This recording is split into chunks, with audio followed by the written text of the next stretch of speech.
आचार्य मनीष जी तो जानते हैं जिन्ना सिखो तो आचार्य मनीष जी ਤੁਹਾਨੂੰ ਲੱਗਦਾ ਹੈ ਕਿ ਆਯੁर्वेदा ਦੇ ਨਾਲ ਹਰ ਬਿਮਾਰੀ ਦਾ ਇਲਾਜ ਹੋ ਸਕਦਾ ਹੈ?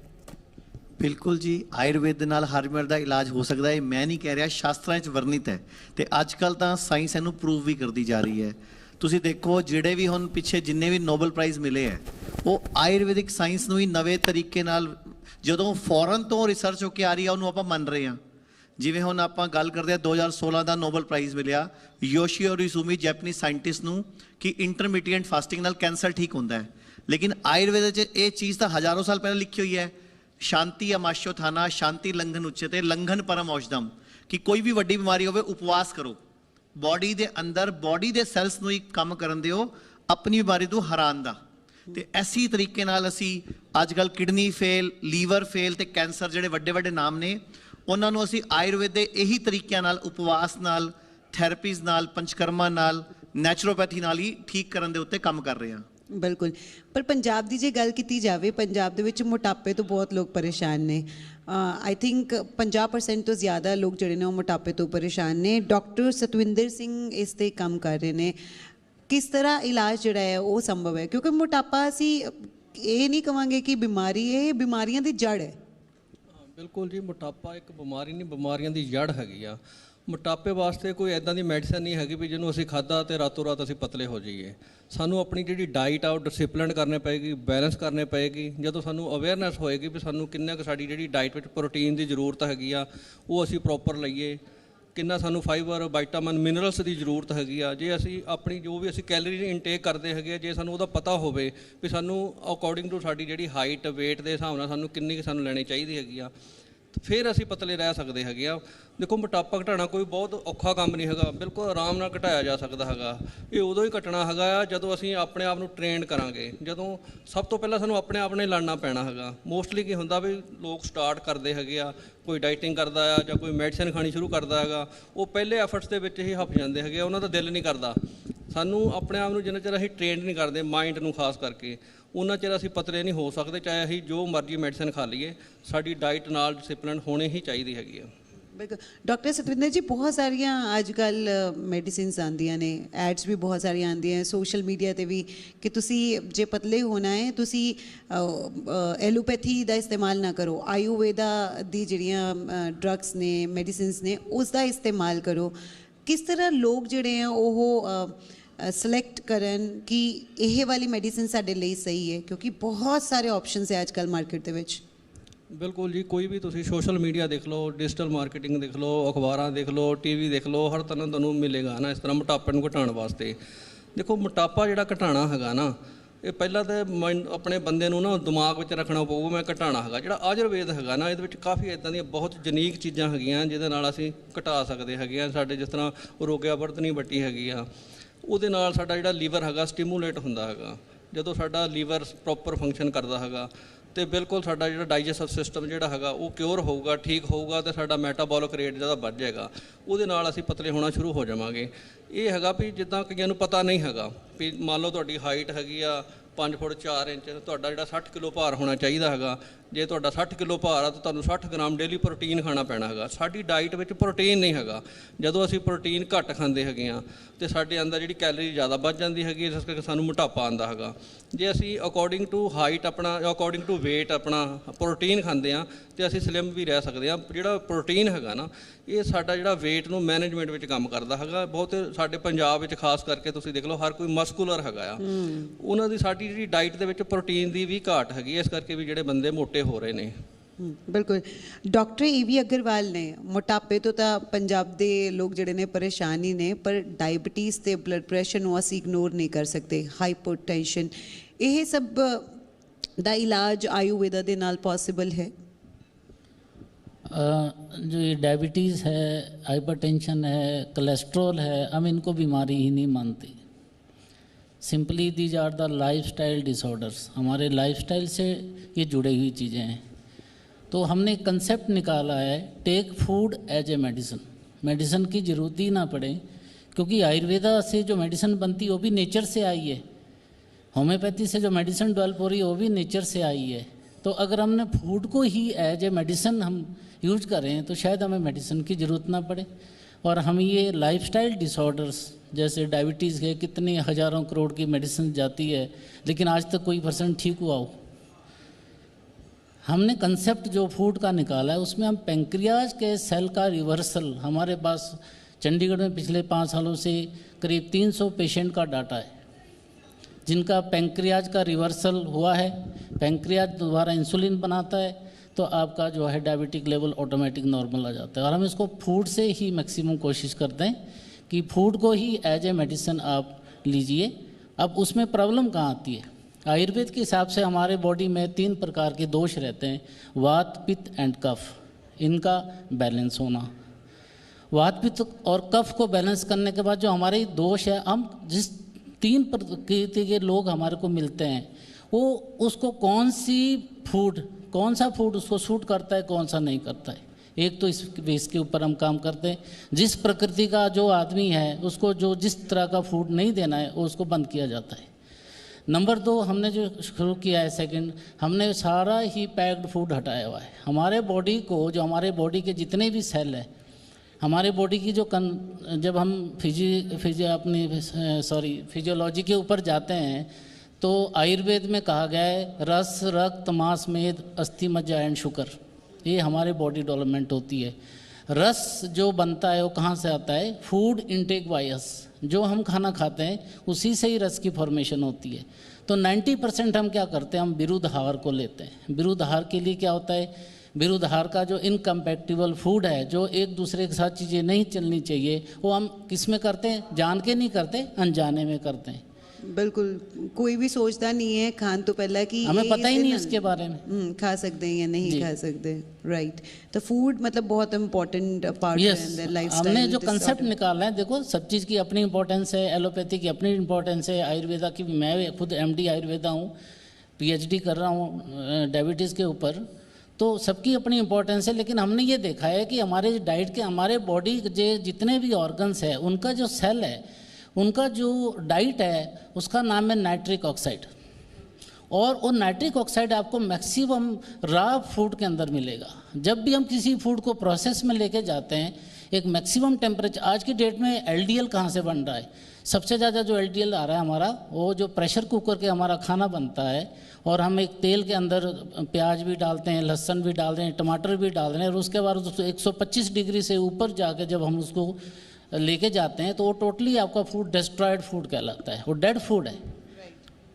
ਰਾਈਟ, ਅਸੀਂ ਸੁਭਾਸ਼ ਗੋਇਲ ਜੀ ਤੋਂ ਵੀ ਪੁੱਛਦੇ ਹਾਂ ਕਿਉਂਕਿ ਉਹ ਐਕਸਪਰਟ ਨੇ ਯੋਗਾ ਤੇ ਨੈਚੁਰੋਪੈਥੀ, ਕਿਉਂਕਿ ਇਹਨਾਂ ਨੇ ਫੂਡ ਦੀ ਗੱਲ ਕੀਤੀ ਹੈ।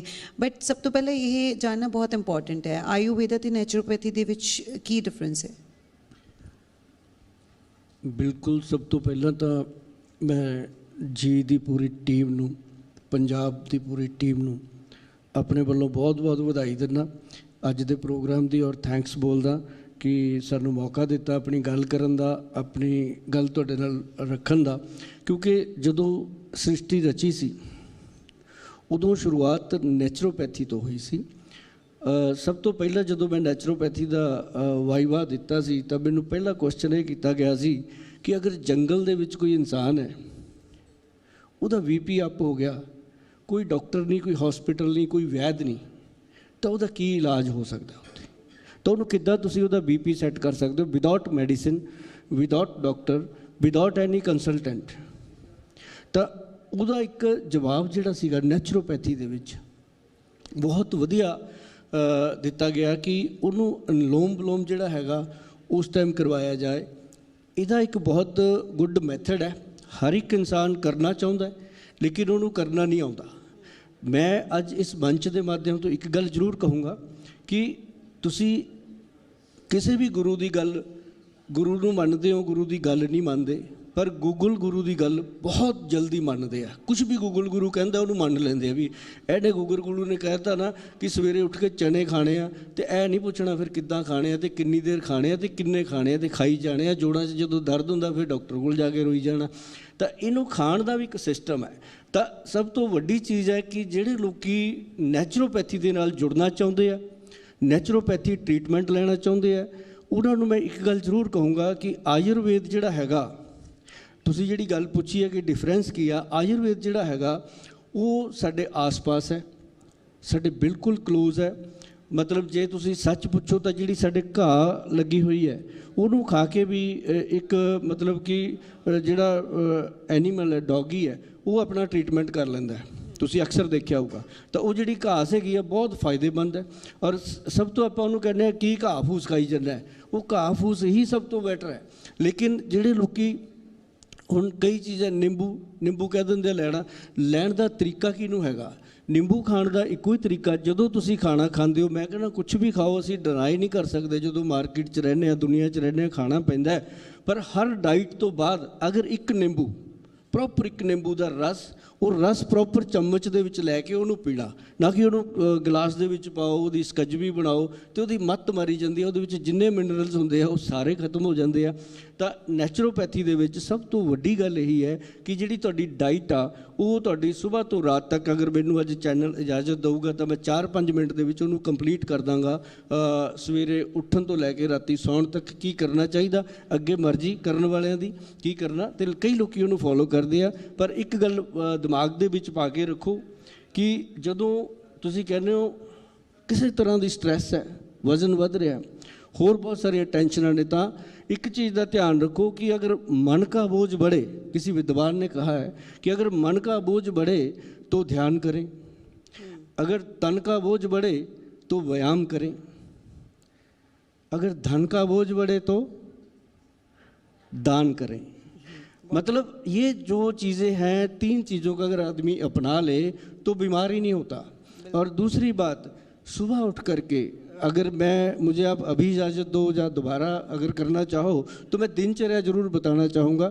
उसके माध्यम से मैंने खुद को भी, अपने परिवार को भी और अपने जानने वालों को भी, मैंने कभी वज़न नहीं बढ़ने दिया 1 ग्राम भी, और कम भी नहीं होने दिया। उस चीज़ को बहुत ध्यान रखा गया कि नेचुरोपैथी में कैसे लोगों को फिट रखा जा सकता है।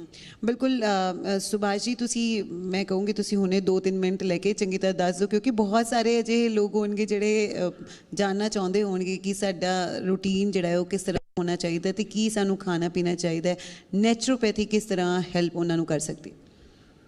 बिल्कुल, मैं थैंक्स करदा तुहाडा, तुसीं टाइम दिता। ਇਹਦੇ ਵਿੱਚ ਸਭ ਤੋਂ ਪਹਿਲਾਂ ਸਵੇਰੇ ਉੱਠ ਕੇ ਇਨਸਾਨ ਨੂੰ ਜੋ ਵੀ ਉਹਦੀ ਦਿਨਚਰਿਆ ਹੈ, ਫਰੈਸ਼ ਹੋ ਕੇ ਉਸ ਤੋਂ ਬਾਅਦ ਸਭ ਤੋਂ ਪਹਿਲਾਂ ਉਹਨੂੰ ਇੱਕ ਮੈਡੀਟੇਸ਼ਨ ਦਾ ਕਰਨਾ ਚਾਹੀਦਾ। ਮੈਡੀਟੇਸ਼ਨ ਵਾਸਤੇ ਉਹਨੂੰ ਕੁਝ ਨਹੀਂ ਕਰਨ ਦੀ ਜ਼ਰੂਰਤ, ਇੱਕ ਆਪਣੇ ਜਿਸ ਤਰ੍ਹਾਂ ਆਪਾਂ ਕਹਿ ਦਿੰਦੇ ਹਾਂ ਕਿ ਛੋਟਾ ਜਿਹਾ ਗੋਲ ਚੱਕਰ 3 ਇੰਚ ਬਾਈ 3 ਇੰਚ ਦਾ, ਜਿੱਦਾਂ ਕਿ ਅਸੀਂ ਕੋਸਟਰ ਮੰਨ ਕੇ ਚੱਲ ਲਈਏ, ਉਹਨਾਂ ਕੁ ਗੋਲ ਰਾਊਂਡ ਜਿਹੜਾ ਬਿਲਕੁਲ ਰੈੱਡ ਕਲਰ ਦਾ, ਆਈਸ ਦੇ ਬਿਲਕੁਲ ਆਪੋਜਿਟ 10 ਫੁੱਟ 'ਤੇ ਲਗਾ ਕੇ ਉਹਦੇ ਅੱਗੇ ਬੈਠ ਜਾਣਾ, ਉਹਨੂੰ ਦੇਖਣਾ। ਅਗਰ ਤੁਸੀਂ ਯਕੀਨ ਕਰੋ ਕਿ ਉਹਦੇ ਵਿੱਚ ਜਿਸ ਵੀ ਤੁਸੀਂ ਗੁਰੂ ਨੂੰ ਮੰਨਦੇ ਹੋ, ਜਿਸ ਵੀ ਦੇਵੀ ਦੇਵਤਾ ਨੂੰ ਮੰਨਦੇ ਹੋ, ਜਿਸ ਨੂੰ ਵੀ ਮੰਨਦੇ ਹੋ, ਤੁਹਾਨੂੰ 5-7 ਮਿੰਟ ਦੇ ਵਿੱਚ ਉਹਦੇ ਵਿੱਚੋਂ ਨਜ਼ਰ ਆਉਣ ਲੱਗ ਜਾਏਗਾ। ਤੁਹਾਡੀ ਇੱਕਦਮ ਜਿਹੜੀ ਬਾਡੀ ਹੈ ਉਹਦੇ ਨਾਲ ਅਟੈਚ ਹੋ ਜਾਂਦੀ ਹੈ। ਪਰ ਉਹ ਤੁਸੀਂ ਕਰਨਾ ਕਿੱਦਾਂ? ਪੂਰਾ ਕੌਨਸਨਟ੍ਰੇਸ਼ਨ ਦੇ ਨਾਲ ਉਹਨੂੰ ਤੁਸੀਂ ਸਿਰਫ 10 ਮਿੰਟ ਦੇਖਣਾ, ਤੁਹਾਡੀ ਮੈਡੀਟੇਸ਼ਨ ਹੋ ਜਾਣੀ ਹੈ। ਕੋਈ ਕਿੰਨੇ ਗੁਰੂ ਕੁਛ ਸਮਝਾਈ ਜਾਣ, ਸਭ ਤੋਂ ਵਧੀਆ ਰੈੱਡ ਗੋਲ ਚੱਕਰ ਦੀ ਮੈਡੀਟੇਸ਼ਨ। ਦੂਸਰਾ ਸਭ ਤੋਂ ਬੈਸਟ ਕੀ ਆ ਕਿ ਇੱਕ ਯੋਗ ਆਸਨ ਹੈ ਜਿਹੜਾ ਮਤਲਬ 45 ਮਿੰਟ ਦਾ ਪ੍ਰੋਸੈਸ ਹੈ, ਪਰ ਮੈਂ ਕਹੂੰਗਾ ਕਿ 15 ਤੋਂ 20 ਮਿੰਟ ਸਟਾਰਟ ਕਰੋ, ਹੌਲੀ ਹੌਲੀ ਵਧਾ ਲਓ। ਮੈਂ ਨਹੀਂ ਕਹਿੰਦਾ ਕਿ ਤੁਸੀਂ ਤਰ੍ਹਾਂ ਦੇ ਯੋਗਾ ਕਰੋ, ਕਿਸੇ ਨੂੰ ਦਿਖਾਉਣ ਲਈ ਨਹੀਂ ਕਰਨਾ, ਆਪਣੇ ਲਈ ਕਰਨਾ। ਉਹ ਹੈਗਾ ਮੰਡੂਕ ਆਸਨ। ਮੰਡੂਕ ਆਸਨ ਜਿਹੜਾ ਹੈਗਾ ਉਹਨੂੰ ਤੁਸੀਂ ਗੂਗਲ 'ਤੇ ਸਰਚ ਕਰ ਲਿਓ, ਤੁਹਾਨੂੰ ਕਿਸੇ ਨਾ ਕਿਸੇ ਅੱਛੇ ਐਕਸਪਰਟ ਦਾ ਉਹਦੇ ਵਿੱਚ ਮਿਲੇਗਾ। ਔਰ ਮੇਰਾ ਬਹੁਤ ਗੁੱਡ ਫਰੈਂਡ ਹੈ ਯੋਗਾ ਬਾਈ ਸੁਖਦੀਪ, ਉਹਨੂੰ ਤੁਸੀਂ ਸਰਚ ਕਰ ਸਕਦੇ ਹੋ। ਉਹਦੇ ਵਿੱਚ ਜਾ ਕੇ ਉਹ ਲੜਕਾ ਆਪਣੇ ਪੰਜਾਬ ਦਾ ਸਭ ਤੋਂ ਬੈਸਟ ਯੋਗ ਗੁਰੂ ਹੈ, ਉਹ ਬਹੁਤ ਅੱਛੇ ਤਰੀਕੇ ਨਾਲ ਪੰਜਾਬੀ 'ਚ ਸਮਝਾ ਰਿਹਾ। ਤਾਂ ਉਹਨੂੰ ਅਸੀਂ ਟ੍ਰੇਨਡ ਕੀਤਾ, ਉਹਨੇ ਸਾਨੂੰ ਵੀ ਬੜਾ ਕਰਾਇਆ, ਮੈਨੂੰ ਬਹੁਤ ਕਰਾਇਆ ਉਹਨੇ। ਅਤੇ ਉਹ ਕੀ ਹੈ ਕਿ ਮੰਡੂਕ ਆਸਨ ਜਿਹੜਾ ਹੈਗਾ ਉਹ ਜੇ ਅਸੀਂ ਕਰਦੇ ਹਾਂ, ਔਰ ਇੱਕ ਦੋ ਜਿਹੜੀਆਂ ਉਂਗਲ ਇੱਕ ਅੰਗੂਠੇ ਦੇ ਨਾਲ ਵਾਲੀਆਂ, ਇਹਨਾਂ ਨੂੰ ਅਸੀਂ ਅੰਦਰ ਦਬਾ ਕੇ ਰਾਈਟ ਨੋਜ਼ ਬੰਦ ਕਰਨਾ। ਫਸਟ ਰਾਈਟ ਨੋਜ਼, ਕਈ ਲੋਕ ਗਲਤ ਕਰਦੇ ਆ, ਲੈਫਟ ਤੋਂ ਕਰ ਲੈਂਦੇ ਆ ਕਿਧਰੋਂ। ਰਾਈਟ ਨੋਜ਼ ਪਹਿਲਾਂ ਬੰਦ ਕਰਨਾ, ਔਰ ਲੈਫਟ ਨੋਜ਼ ਤੋਂ ਅਸੀਂ ਸਾਹ ਜਿਹੜਾ ਅੰਦਰ ਲੈਣਾ।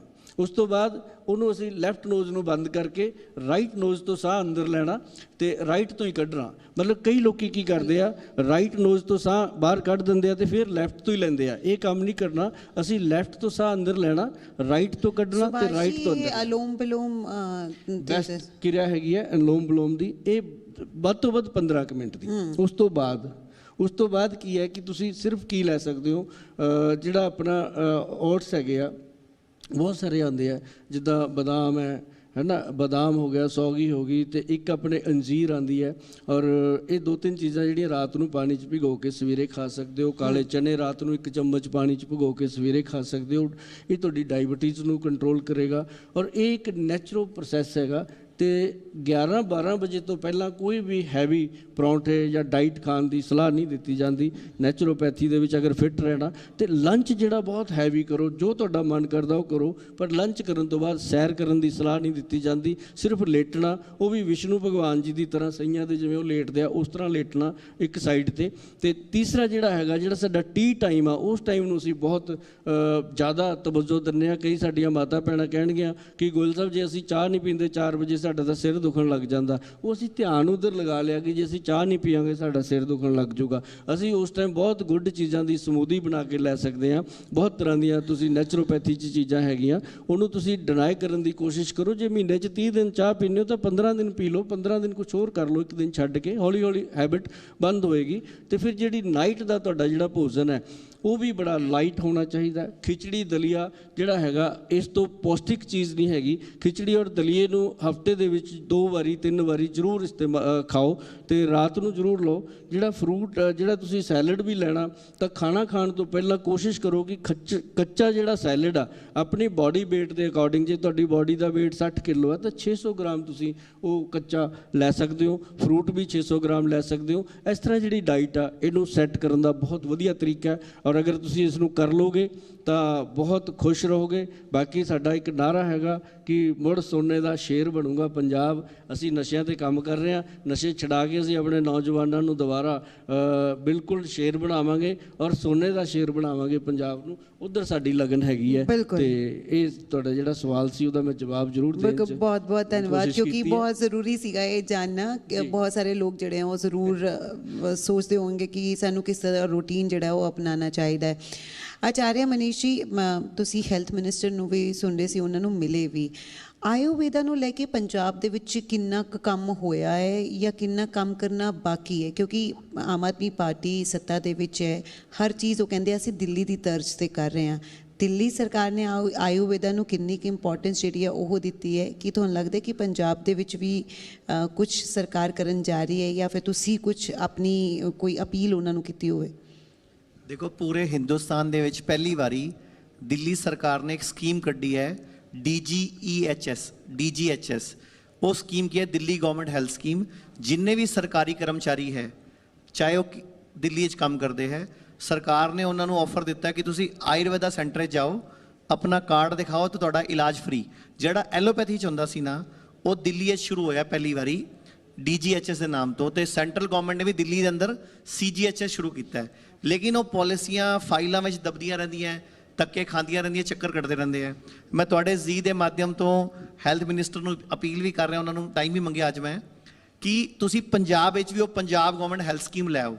ਕਿਉਂਕਿ ਪੰਜਾਬ ਦੇ ਜਿੰਨੇ ਕਰਮਚਾਰੀ ਨੇ, ਹੁੰਦਾ ਕੀ ਹੈ, ਜਦੋਂ ਕਿਸੇ ਦੀ ਕਿਡਨੀ ਫੇਲ ਹੁੰਦੀ ਹੈ ਜਾਂ ਘੁਟਨਾ ਖਰਾਬ ਹੁੰਦਾ ਹੈ, ਲੀਵਰ ਖਰਾਬ ਹੁੰਦਾ ਹੈ, ਐਲੋਪੈਥੀ ਜਾ ਕੇ ਸਿੱਧਾ ਜਾ ਕੇ ਇਲਾਜ ਹੋ ਜਾਂਦਾ ਹੈ। ਇੱਕ ਘੁਟਨਾ ਚੇਂਜ ਕਰਾਉਣ ਦਾ ਖਰਚਾ ਲਗਭਗ 4 ਤੋਂ 5 ਲੱਖ ਰੁਪਏ ਸਰਕਾਰ ਨੂੰ ਪੈਂਦਾ ਹੈ। ਲੇਕਿਨ ਅਗਰ ਸਰਕਾਰ ਉਹੀ ਆਯੁਰਵੇਦਾ 'ਚ ਅਲਾਉਡ ਕਰ ਦੇ, ਉਹ 50,000 'ਚ ਠੀਕ ਹੋ ਜਾਂਦਾ ਹੈ ਮੁਸ਼ਕਲ ਨਾਲ, ਕਿਉਂਕਿ ਪੰਚਕਰਮਾ ਦੀ 15-20 ਸਿਟਿੰਗਸ ਨਾਲ 50,000 ਵੀ ਨਹੀਂ ਲੱਗਦੇ। ਮਤਲਬ ਉਸ ਤੋਂ ਪਹਿਲਾਂ ਸਸਤੇ ਠੀਕ ਹੋ ਜਾਂਦਾ ਹੈ। ਦੇਸ਼ ਦਾ ਪੈਸਾ ਵੀ ਬਚਦਾ ਹੈ। ਤੇ ਮੈਂ ਤੁਹਾਡੇ ਚੈਨਲ ਦੇ ਮਾਧਿਅਮ ਤੋਂ ਸਾਰੇ ਦੇਸ਼ ਨੂੰ ਅਪੀਲ ਕਰਨਾ ਚਾਹੂੰਗਾ, ਜਿੰਨੇ ਵੀ ਲੋਕ ਹੈਲਥ ਇੰਸ਼ੋਰੈਂਸ ਕਰਾਉਂਦੇ ਹੈ, ਉਹਨਾਂ ਨੂੰ ਨਹੀਂ ਪਤਾ ਕਿ ਹੁਣ ਆਯੁਸ਼ ਕਵਰ ਵਾਲਾ ਹੈਲਥ ਇੰਸ਼ੋਰੈਂਸ ਵੀ ਹੋਣਾ ਸ਼ੁਰੂ ਹੋ ਗਿਆ। ਜੋ ਵੀ ਤੁਸੀਂ ਹੈਲਥ ਇੰਸ਼ੋਰੈਂਸ ਕਰਾਉਣਾ ਹੈ, ਤੁਸੀਂ ਪਾਲਿਸੀ ਵਾਲੇ ਨੂੰ ਬੋਲਣਾ ਵੀ ਮੈਨੂੰ ਆਯੁਸ਼ ਕਵਰ ਵਾਲਾ ਹੈਲਥ ਇੰਸ਼ੋਰੈਂਸ ਦੇ ਦੇ। ਉਹਦੇ ਨਾਲ ਫਾਇਦਾ ਕੀ ਹੈ? ਜਿੰਨੇ ਵੀ ਆਯੁਰਵੈਦਿਕ ਹਸਪਤਾਲ ਨੇ ਉਹ ਉੱਥੇ ਵੀ ਚੱਲਦਾ ਹੈ। ਕਿਉਂਕਿ ਹੁੰਦਾ ਕੀ ਹੈ, ਆਪਾਂ ਜਿਹੜੀ ਮਾਡਰਨ ਸਾਇੰਸ ਦੀ ਗੱਲ ਕਰ ਰਹੇ ਹਾਂ, ਇਹਦੇ 'ਚ ਕੀ ਹੁੰਦਾ ਹੈ, ਵੱਡੇ ਵੱਡੇ ਬਿੱਲ ਬਣਦੇ ਹੈ ਤੇ ਬੰਦਾ ਗਰੀਬ ਹੋ ਜਾਂਦਾ ਹੈ। ਹੁਣ ਤੁਸੀਂ ਕਰੋਨਾ 'ਚ ਵੇਖਿਆ, 15 ਲੱਖ ਦਾ ਬਿੱਲ, 5 ਲੱਖ ਦਾ ਬਿੱਲ, 25-25 ਲੱਖ ਦੇ ਬਿੱਲ ਬਣੇ, ਜਦਕਿ ਕਹਿੰਦੇ ਕਰੋਨਾ ਦਾ ਇਲਾਜ ਹੈ ਨਹੀਂ। ਤੇ ਇੰਨਾ ਇਲਾਜ ਮਹਿੰਗਾ ਹੋ ਗਿਆ ਤੇ ਲੋਕ ਗਰੀਬ ਹੋ ਜਾਂਦੇ ਹੈ ਤੇ ਆਪਣਾ ਸਭ ਕੁਝ ਵੇਚ ਦਿੰਦੇ ਹੈ। ਤੇ ਮੈਂ ਸਭ ਨੂੰ ਕਹੂੰਗਾ, ਆਯੁਸ਼ ਕਵਰ ਵਾਲੀ ਹੈਲਥ ਇੰਸ਼ੋਰੈਂਸ ਲਓ। ਉਹ ਕੀ ਹੁੰਦਾ, ਆਯੁਰਵੇਦ ਦੇ ਸਭ ਹਸਪੀਟਲਾਂ 'ਚ ਚੱਲਦੀ ਹੈ, ਪਹਿਲੀ ਗੱਲ। ਦੂਜੀ ਗੱਲ, ਜਿਹੜੀ ਸਰਕਾਰਾਂ ਨੇ ਉਹਨਾਂ ਨੂੰ ਆਪਣੇ ਕਰਮਚਾਰੀਆਂ ਵਾਸਤੇ ਪਹਿਲੇ ਆਯੁਰਵੇਦ ਸ਼ੁਰੂ ਕਰਨਾ ਚਾਹੀਦਾ ਹੈ, ਤਾਂ ਕਿ ਉਹਨਾਂ ਦੇ ਦਿਮਾਗ 'ਚ ਆਯੁਰਵੇਦ ਦੀ ਵੈਲਿਊ ਵਧੇ, ਤਾਂ ਹੀ ਉਹ ਪਬਲਿਕ ਤੱਕ ਪਹੁੰਚੇਗੀ। ਹੁਣ ਲੋਕਾਂ ਨੂੰ ਲੱਗਦਾ ਆਯੁਰਵੇਦ ਸਲੋ ਹੈ, ਆਯੁਰਵੇਦ 'ਚ ਇਲਾਜ ਹੈ ਨਹੀਂ। ਮੈਂ ਤੁਹਾਡੇ ਚੈਨਲ ਦੇ ਮਾਧਿਅਮ ਤੋਂ ਕਹਿਣਾ, ਤੁਸੀਂ ਸਾਨੂੰ ਕਿਡਨੀ ਫੇਲ ਦਾ ਪੇਸ਼ੈਂਟ ਦੇ ਦਿਓ, ਲੀਵਰ ਫੇਲ ਦਾ ਪੇਸ਼ੈਂਟ ਦੇ ਦਿਓ, ਸਟੇਜ 4 ਕੈਂਸਰ ਦਾ ਪੇਸ਼ੈਂਟ ਦੇ ਦਿਓ, ਅਸੀਂ ਤੁਹਾਨੂੰ ਆਯੁਰਵੇਦ ਨਾਲ ਚਮਤਕਾਰ ਦਿਖਾਉਂਦੇ ਹਾਂ। ਬਸ ਉਹੀ ਗੱਲ ਹੈ, ਖਾਣਾ ਪੀਣਾ ਪਰਹੇਜ਼ ਨਾਲ ਕਰਾਉਂਦੇ ਆ, ਲੋਕ ਠੀਕ ਹੋ ਜਾਂਦੇ ਆ। ਤੇ ਇੱਕ ਗੱਲ ਮੈਂ ਹੋਰ ਬੋਲਾਂਗਾ, ਸਾਰੇ ਪੰਜਾਬ ਨੂੰ ਅਪੀਲ ਕਰਾਂਗਾ, ਸੂਰਜ ਡੁੱਬਣ ਤੋਂ ਬਾਅਦ ਜੋ ਡਾਕਟਰ ਸਾਹਿਬ ਨੇ ਗੱਲ ਕੀਤੀ, ਮੈਂ ਉਹਦੇ 'ਚ ਇੱਕ ਲਾਈਨ ਹੋਰ ਜੋੜ ਰਿਹਾ ਕਿ ਜੋ ਇਹਨਾਂ ਨੇ ਡਾਈਟ ਚਾਰਟ ਦੱਸਿਆ ਉਹ ਬਿਲਕੁਲ ਸਹੀ ਦੱਸਿਆ। ਬਸ ਸੂਰਜ ਡੁੱਬਣ ਤੋਂ ਬਾਅਦ ਖਾਣਾ ਖਾਣਾ ਬੰਦ ਕਰ ਦਿਓ, ਤੁਹਾਨੂੰ ਨਾ ਸ਼ੂਗਰ ਦੀ ਗੋਲੀ ਖਾਣੀ ਪਊਗੀ, ਨਾ ਬੀਪੀ ਦੀ ਖਾਣੀ ਪਊਗੀ, ਨਾ ਤੁਹਾਨੂੰ ਥਾਇਰਾਇਡ ਹੋਏਗਾ, ਨਾ ਤੁਹਾਨੂੰ ਕੋਈ ਹੋਰ ਬਿਮਾਰੀ ਹੋਏਗੀ। ਤੁਸੀਂ ਦੇਖੋ ਕੋਈ ਵੀ ਚਿੜੀਆ, ਤੋਤੇ, ਕਬੂਤਰ, ਜਾਨਵਰ ਕਦੀ ਸੂਰਜ ਡੁੱਬਣ ਤੋਂ ਬਾਅਦ ਖਾਣਾ ਲੱਭਦੇ ਮਿਲਦੇ ਆ ਕਦੀ? ਇਨਸਾਨ ਨੂੰ ਦੇਖ ਲਓ, ਜਦੋਂ ਮਰਜ਼ੀ ਢਾਬਿਆਂ ਤੇ, ਹੋਟਲਾਂ ਤੇ ਸ਼ਾਹੀ ਪਨੀਰ, ਮਲਾਈ ਕੋਫਤੇ, ਪਤਾ ਨਹੀਂ ਕੀ ਲੱਭਦਾ, ਰਾਤੀ 2 ਵਜੇ ਮਿਲ ਜਾਏਗਾ ਕਿ ਅਸੀਂ ਰੋਟੀ ਖਾਣ ਢਾਬੇ ਤੇ ਬ੍ਰੇਕ ਮਾਰੀਏ ਜੀ। ਤੇ ਇਹ ਗਲਤ ਕਲਚਰ ਆ ਗਿਆ, ਇਹ ਪੰਜਾਬ ਤੋਂ ਹੀ ਸ਼ੁਰੂ ਹੋਇਆ ਹੈ, ਇਹ ਪੰਜਾਬ ਵਿੱਚ ਹੀ ਇਹ ਸਿਸਟਮ ਸ਼ੁਰੂ ਹੋਇਆ ਹੈ, ਹੁਣ ਪੂਰੇ ਵਰਲਡ ਵਿੱਚ ਫੈਲ ਰਿਹਾ। ਤੇ ਸੂਰਜ ਡੁੱਬਣ ਤੋਂ ਬਾਅਦ ਖਾਣਾ ਬੰਦ ਕਰ ਦਿਓ, ਹੈਲਥ ਇੰਸ਼ੋਰੈਂਸ ਆਯੁਰਵੇਦ ਵਾਲਾ ਲਓ, ਤੇ ਪਲੱਸ ਸਰਕਾਰ ਤੋਂ ਅਪੀਲ ਹੈ ਕਿ ਆਯੁਸ਼ ਆਪਣਾ ਪੰਜਾਬ ਦੇ ਸਰਕਾਰੀ ਕਰਮਚਾਰੀਆਂ ਦਾ ਇਲਾਜ, ਤੇ ਤੁਹਾਡੇ ਥਰੂ ਹਿਮਾਚਲ ਸਰਕਾਰ ਨੂੰ ਵੀ ਕਹਿ ਦਿਓ ਇਹ ਗੱਲ ਕਿ ਜਿਵੇਂ 5 ਲੱਖ ਦਾ ਕਾਰਡ ਬਣਾਇਆ ਨਾ ਉਹਨਾਂ ਨੇ, ਤੁਹਾਡੇ ਤੋਂ ਪਹਿਲਾਂ ਜਿਹੜੇ ਪੈਨਲਿਸਟ ਸੀ ਉਹ ਪੁੱਛ ਰਹੇ ਸੀ, ਉਹ 5 ਲੱਖ ਦਾ ਜਿਹੜਾ ਕਾਰਡ ਹੈ ਉਹ ਐਲੋਪੈਥੀ ਚੱਲਦਾ, ਬਸ ਉਹ ਆਯੁਰਵੇਦ ਨਹੀਂ ਚੱਲਦਾ। ਉਹਦੇ 'ਚ ਆਯੁਰਵੇਦ ਨੂੰ ਐਡ ਕਰੋ, ਤਾਂ ਹੀ ਇਸ ਦੇਸ਼ ਦਾ ਭਲਾ ਹੋਏਗਾ ਤੇ ਲੋਕ ਸਹੀ ਇਲਾਜ ਪ੍ਰਾਪਤ ਕਰ ਪਾਣਗੇ। ਬਿਲਕੁਲ। ਪਰ ਡਾਕਟਰ ਅਗਰਵਾਲ ਦੱਸ ਰਹੇ ਨੇ ਕਿ ਕਿਸ ਖਾਣਾ ਜਿਹੜਾ ਹੈ ਉਹ ਸੂਰਜ ਡੁੱਬਣ ਤੋਂ ਬਾਅਦ ਨਹੀਂ ਖਾਣਾ ਚਾਹੀਦਾ। ਫੂਡ ਦੀ ਜਦੋਂ ਤੁਸੀਂ ਗੱਲ ਕਰ ਰਹੇ ਸੀਗੇ, ਅੱਜ ਕੱਲ੍ਹ ਤਾਂ ਬਹੁਤ ਕਿਤੇ ਵੀ ਤੁਸੀਂ ਜਾਓ ਉੱਥੇ ਉਹ ਕਹਿੰਦੇ ਨੇ ਕਿ ਤੁਸੀਂ ਇਹ ਆਰਗੈਨਿਕ ਫੂਡ ਖਾ ਲਓ, ਇਹਦੇ ਨਾਲ ਤੁਹਾਨੂੰ ਕੁਝ ਨਹੀਂ ਹੋਏਗਾ, ਨਾ ਤੁਹਾਨੂੰ ਮੋਟਾਪਾ ਹੋਏਗਾ। ਤੁਸੀਂ ਆਰਗੈਨਿਕ ਫੂਡ ਦੇ ਨਾਲ ਨਾਲ ਆਰਗੈਨਿਕ ਸਬਜ਼ੀਆਂ ਸਭ ਕੁਝ ਹੁਣ ਮਾਰਕੀਟ ਦੇ ਵਿੱਚ ਆ ਗਿਆ, ਕਿਸ ਨਾਲ ਕੋਈ ਫਰਕ ਪੈਂਦਾ ਹੈ? ऑर्गेनिक फूड को आइडेंटिफाई करना आज के टाइम में बड़ा टिपिकल शब्द है। सब जगह पेस्टिसाइड यूज होते हैं। और खाने की जहाँ तक बात है, हमारे बॉडी का मेटाबॉलिक सिस्टम जब मैक्सिमम एक्टिवेट होता है उस टाइम में हमें खाना खाना चाहिए। इसलिए आयुर्वेद में कहा है सुबह का खाना आप 8 बजे तक खा लो। तो सुबह क्या होता है कि 4 बजे से लेके 8 बजे के बीच में हमारे बॉडी का जो मेटाबॉलिक सिस्टम है वो मैक्सिमम एक्टिवेशन होता है, और उस टाइम ब्रेन से सिक्रेशंस होती है जो हाइड्रोक्लोरिक एसिड को रिलीज करता है टू डाइजेस्ट द फूड। तो हम क्या करते हैं, कोई भी आदमी 8 बजे से पहले नाश्ता नहीं करता। जब वो 8 बजे के बाद नाश्ता करता है सुबह का, तो जो फूड हम खाते हैं हमारे पेट में इंडाइजेशन पैदा करते हैं। गैस्ट्रोइंटेस्टाइनल की जितनी भी प्रॉब्लम्स है पेट की, वो वहाँ से शुरू होती है और वहीं से बीमारी शुरू होती है। दोपहर को 12:30 से और 1:30 बजे के बीच में मैक्सिमम बॉडी का मेटाबॉलिक सिस्टम एक्टिवेट रहता है। तो आप अगर पुराने कल्चर में कहीं देखोगे तो लोग इसी टाइम में खाना खाते थे।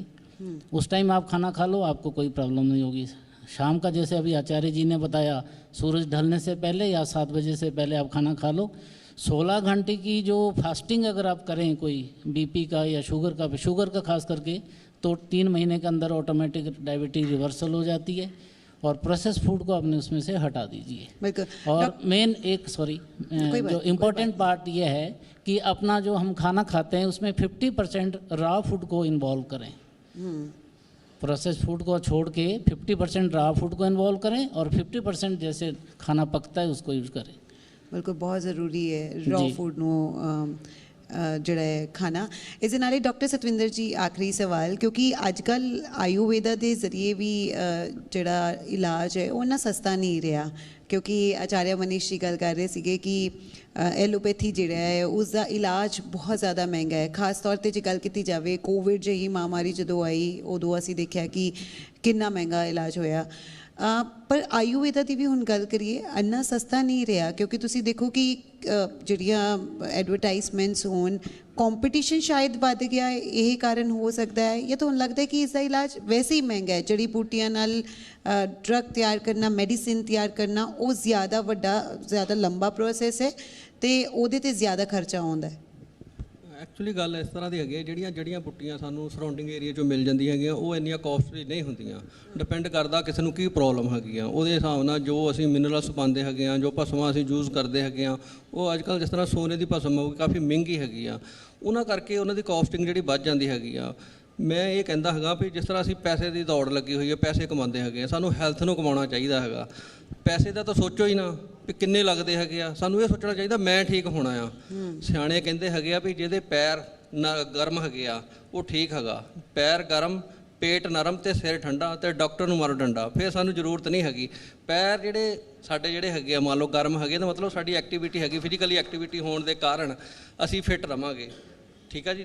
ਡੇਲੀ ਸਾਨੂੰ ਜੇ ਅਸੀਂ 40 ਮਿੰਟ ਬ੍ਰਿਸਕ ਵਾਕ ਕਰ ਲੈਂਦੇ ਹੈਗੇ ਤਾਂ ਸਾਨੂੰ ਜਿਮਿੰਗ ਜਾਣ ਦੀ ਜ਼ਰੂਰਤ ਨਹੀਂ ਹੈਗੀ। ਜਿਹੜੇ ਲੋਕ ਜਿਮ ਜਾਂਦੇ ਹੈਗੇ ਆ ਉਹਨਾਂ ਨੂੰ ਦੇਖੋ ਕਿੰਨੇ ਹਾਰਟ ਅਟੈਕ ਆ ਰਹੇ ਹੈਗੇ ਜਾਂ ਬੜੀ ਉਹਨਾਂ ਨੂੰ ਪ੍ਰੋਬਲਮ ਜਿਹੜੀਆਂ ਆ ਰਹੀਆਂ ਹੈਗੀਆਂ।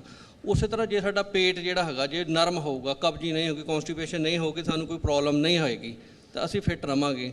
ਦੂਜਾ, ਜੇ ਸਾਡਾ ਸਿਰ ਠੰਡਾ ਹੈਗਾ, ਸਾਨੂੰ ਕੋਈ ਟੈਨਸ਼ਨ ਨਹੀਂ ਹੈਗੀ, ਫਿਰ ਸਾਨੂੰ ਡਾਕਟਰ ਦੀ ਜ਼ਰੂਰਤ ਥੋੜ੍ਹੀ ਪੈਣੀ ਹੈਗੀ ਆ। ਪਰ ਅੱਜ ਕੱਲ੍ਹ ਜੋ ਮਾਹੌਲ ਹੈਗਾ ਆ, ਦੇਖੋ ਜਿਸ ਤਰ੍ਹਾਂ ਪਹਿਲਾਂ ਗੱਲ ਕੀਤੀ ਸੀਗੀ ਵੀ ਸਾਨੂੰ 7 ਵਜੇ ਤੋਂ ਪਹਿਲਾਂ ਖਾ ਲੈਣਾ ਚਾਹੀਦਾ ਹੈਗਾ, ਪਰ ਅਸੀਂ ਕਿਸੇ ਨੂੰ ਚੇਂਜ ਨਹੀਂ ਕਰ ਸਕਦੇ। ਲੋਕ ਲੇਟ ਨਾਈਟ ਖਾਂਦੇ ਆ, ਉਹ ਤਾਂ ਸਾਨੂੰ ਹੱਲ ਕੱਢਣਾ ਚਾਹੀਦਾ ਹੈਗਾ। ਮੰਨ ਲਓ ਵੀ ਤੁਸੀਂ 11 ਵਜੇ ਖਾਂਦੇ ਆ ਜਾਂ ਤੁਸੀਂ 12 ਵਜੇ ਵੀ ਖਾਂਦੇ ਹੈਗੇ ਆ, ਤਾਂ 16 ਘੰਟੇ ਦੀ ਤੁਸੀਂ ਫਾਸਟਿੰਗ ਰੱਖ ਲਓ, ਉਹ ਤੁਹਾਡਾ ਉਹਦੇ ਨਾਲ ਹੀ ਮਸਲਾ ਹੱਲ ਹੋ ਜਾਵੇਗਾ। ਤੁਹਾਨੂੰ ਐਕਸਟਰਾ ਕੋਈ ਐਫਰਟਸ ਕਰਨ ਦੀ ਜ਼ਰੂਰਤ ਨਹੀਂ ਪੈਣੀ ਹੈਗੀ। ਸਾਨੂੰ ਇਹ ਹੈਗਾ ਵੀ ਐਫਰਟ ਤਾਂ ਇਹੀ ਕਰਨਾ ਵੀ 16 ਘੰਟੇ ਦੀ ਫਾਸਟਿੰਗ ਰੱਖਣੀ ਹੈਗੀ ਆ। ਜੇ ਤੁਸੀਂ ਰੱਖ ਲੈਂਦੇ ਤਾਂ ਤੁਸੀਂ ਬਿਲਕੁਲ ਫਿੱਟ ਰਹੋਗੇ।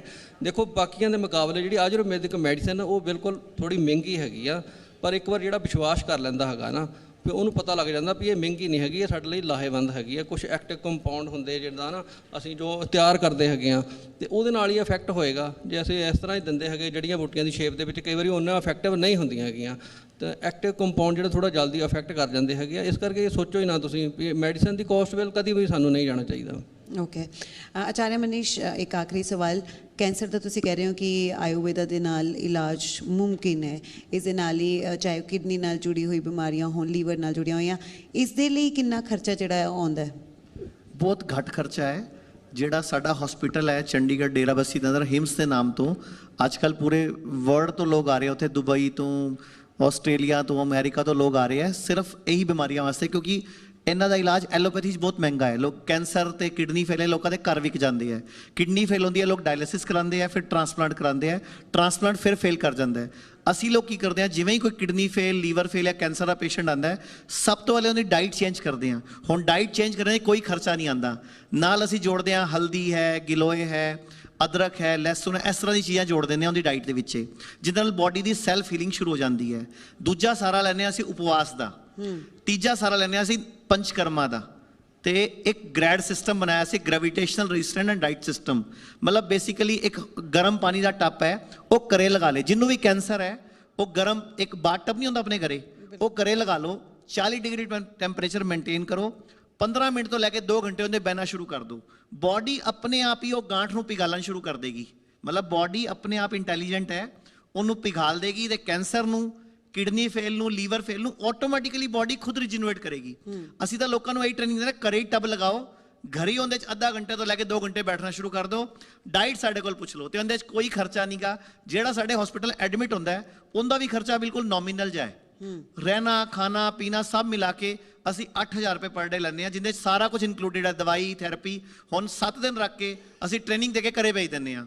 ਹੁਣ ਦੇਖੋ ਤੁਸੀਂ ਕਿੱਥੇ ਲੱਖ ਰੁਪਏ ਦਾ ਖਰਚਾ, ਉਹਦੇ ਮੁਕਾਬਲੇ 8000 ਪਰ ਡੇ 7 ਦਿਨ ਰੱਖ ਕੇ ਅਸੀਂ ਟ੍ਰੇਨਿੰਗ ਦੇ ਕੇ ਘਰੇ ਭੇਜ ਦਿੰਦੇ ਹਾਂ। ਕਿੰਨਾ ਸਸਤਾ ਹੈ। ਬਿਲਕੁਲ, ਬਹੁਤ ਬਹੁਤ ਧੰਨਵਾਦ, ਕਿਉਂਕਿ ਬਹੁਤ ਸਾਰੇ ਤੁਸੀਂ ਆਯੁਰਵੇਦਾ ਦੇ ਫਾਇਦੇ ਦੱਸੇ। ਨਾਲ ਹੀ ਇਹ ਬਹੁਤ ਜ਼ਰੂਰੀ ਹੈ ਕਿ ਲੋਕਾਂ ਨੂੰ ਪਤਾ ਹੋਣਾ ਚਾਹੀਦਾ ਹੈ ਕਿ ਉਹਨਾਂ ਦਾ ਰੂਟੀਨ ਕਿਸ ਤਰ੍ਹਾਂ ਦਾ ਹੋਣਾ ਚਾਹੀਦਾ ਹੈ, ਕੀ ਕੁਝ ਉਹਨਾਂ ਨੂੰ ਆਪਣਾ ਖਾਣ ਪੀਣ ਦੇ ਵਿੱਚ ਜਿਹੜਾ ਹੈ ਇੰਕਲੂਡ ਕਰਨਾ ਚਾਹੀਦਾ ਹੈ, ਅਤੇ ਕਿਸ ਨੂੰ ਨਾ ਕਹਿਣੀ ਚਾਹੀਦੀ ਹੈ। ਇਹ ਸਭ ਜਾਣਕਾਰੀ ਜਿਹੜੀ ਹੈ ਡਾਕਟਰਸ ਨੇ ਦਿੱਤੀ ਹੈ, ਐਕਸਪਰਟਸ ਨੇ ਦਿੱਤੀ ਹੈ, ਤਾਂ ਕਿ ਲੋਕ ਜਿਹੜੇ ਨੇ ਉਹ ਹੈਲਦੀ ਰਹਿਣ।